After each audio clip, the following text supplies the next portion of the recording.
जय जोहार, जय छत्तीसगढ़ संगवारी होते संगवारी हो। हमन एक ठा बहुत बड़े मीटअप करत हन संगवारी हो, होली मिलन समारोह के उपलक्ष्य में करत हन। त संगवारी हो ये मीटअप पे बहुत आदमी ना अपन बोलत रहा कि भाई ते मीटअप कब करबे, मिले के मौका कब मिलही।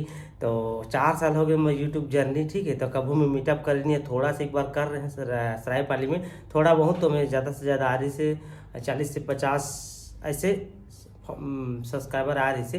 तभी बहुत बड़े करत हन संगवारी हो। जब से मैं रायपुर में आया हूँ बहुत अच्छा संगवारी मिली है मोला इंस्टाग्राम यूट्यूब के। तो हम सब मिलजुल के होली मिलन समारोह करत हन। तो आप मन जावा, हमला मिले के मौका मिली, आप भी हमला मिलबो।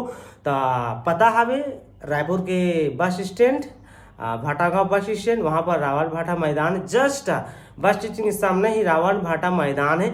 और यहाँ पर एक पोस्टर दिखा थे, ये पोस्टर ला जूम करके आप मन स्क्रीनशॉट के ले लो और अच्छा से पता देख लो और आवा, और ज़्यादा से ज़्यादा आवा और हमारे होली मिलन समारोह ला संपन्न बनावा।